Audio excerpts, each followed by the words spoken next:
What's up, gamers? Rainy Potato here to give some quick tips on winning fights in Darkest Dungeon 2. This guide assumes you have read the basic in-game tutorials and or have a basic understanding of how mechanics work.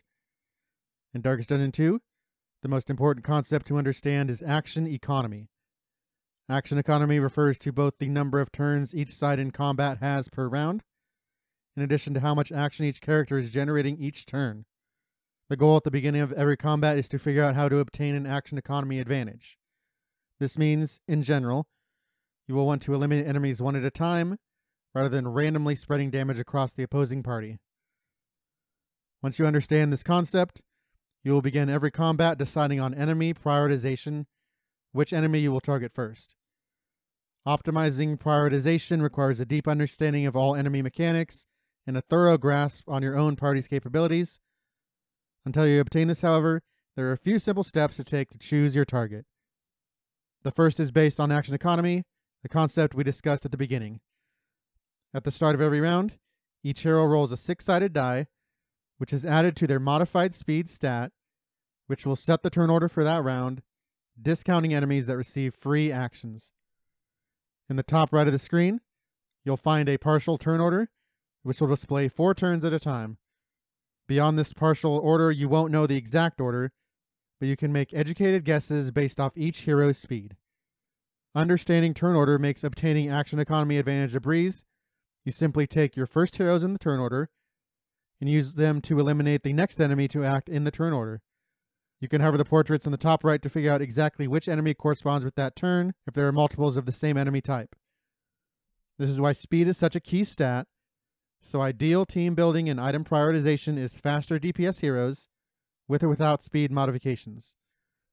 This is also why Jester's Encore skill is so powerful, because you can select a slower DPS to get an additional immediate turn to eliminate an enemy before its action. Enemy prioritization based off turn order creates the strongest action economy advantage, but it's only a part of that decision. Targeting enemies based off their unique characteristics should be a part of every combat strategy. As a beginner, you won't know what specific enemies do, but as you learn each enemy's skill set, you'll find the most dangerous enemies to leave alive are the stress casters, as stress causes you more long-term pain than straight damage, though with each action you of course should prioritize your hero's immediate HP, as a single death blow ends your run more often than not. There are also specific enemies, most notably in the Sprawl, that are on a sort of battle timer, where they should be eliminated before unlocking their most powerful abilities. Even playing blind, however, you can still target enemies based on characteristics, but this time on how easy they are to kill. Even with my game knowledge, in a majority of standard combats I look for the enemies with the lowest HP, and enemies without Death Door protection, hover over an enemy to see their resistances. If they don't have a number under Death Blow, they have no resistance and will die immediately upon reaching 0 HP to create an easy advantage. Beyond stress damage, the other key dangers to look for include disease, DOT, damage over time, burn, blight, and bleed, along with stun. These effects will always make a death more likely than just direct damage. Now that we have the basics of enemy prioritization down, it's as much an art as it is a science, and requires game knowledge deeper than I have time for here. Let's move on to the second function of action economy, getting the most action out of each individual turn, and finding ways to negate actions during your opponent's turn. The most effective and difficult way to negate enemies' actions is with stuns. Unlike Darkest Dungeon 2, none of the base heroes have stun available as a base skill. Bounty Hunter does, however. There are certain moves that can stun utilizing a combo token, usually with an upgrade required, and applying a dazed token to an opponent already dazed will also deliver a stun. Unlocking the Jester Occultist early, the 2 best combo generators in the game, is a good way to deliver stuns using your base stunners, Man-at-Arms, and Highwaymen. Now as for obtaining more actions on your own turn, the most prominent method is using Riposte, a token generated by Highwayman's Duelist Advance and Man-at-Arms Retribution. With this token, you not only gain the action from your move that turn, but will also do retaliation damage, effectively giving you 3 to 4 total actions for 1 turn. Beyond these 2 skills, using a broader understanding of action economy by maximizing individual actions instead of gaining extra ones, you can consider powerful buffs to fit in this category, but the math can be hazy. Buffs such as strength generation should only be used on extremely powerful abilities to the point where using the buff is superior to simply using the hero to do damage on their own.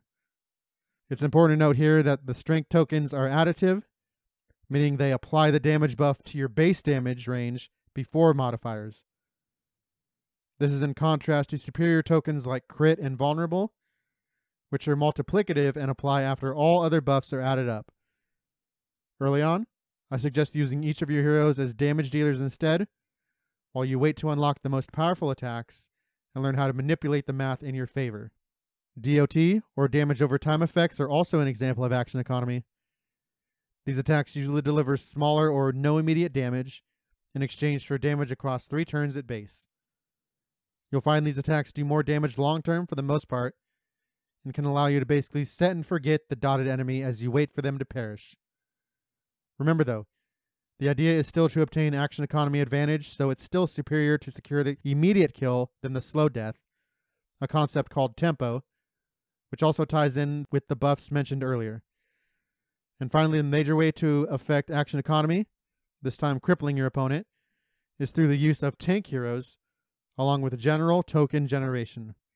I suggest each beginning player utilize a tank hero for their party, the first and best being the man-at-arms. The goal is to generate taunt, which will force the enemy to attack your higher HP tank hero instead of your weaker allies, while you yourself generate block tokens to mitigate damage.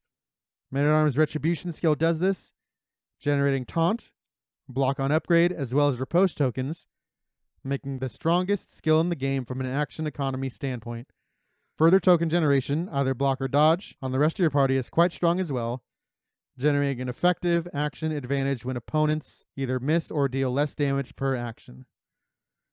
In the same vein, blinds are among the strongest negative tokens in the game to apply to an opponent, along with weak tokens for an additional 50% reduction in damage. It's notable that whenever entering Death's Door, an enemy will gain 2 non-resistible weak tokens, except for the Knight and the Tangle.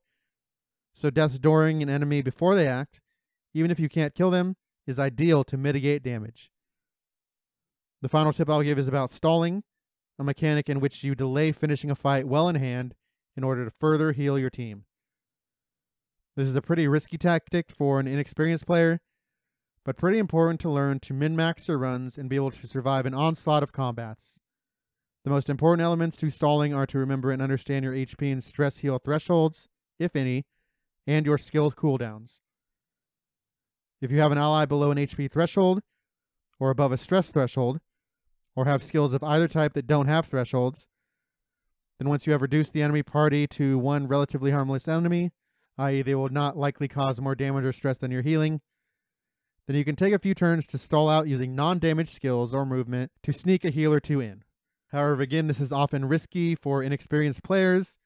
Make sure to have a thorough understanding of enemy skill set you're trying to stall on. Overall, the key to succeeding in combat in Darkest Dungeon 2, the heart of the game, is to slow down, take a breath, and map out a strategy at the beginning of every fight on how to gain an action economy advantage, what enemies to target first and with which heroes, and how to leave the fight in the same or better shape than you entered it. This is a turn-based game, so there's no rush at all. Don't end up flustered by the quick flashing attacks and endless token generation, and focus up. Do not relent. Thank you for watching. If you enjoyed the video, please subscribe. I post new videos every day. And follow my Patreon or become a YouTube member for early access to my upcoming videos.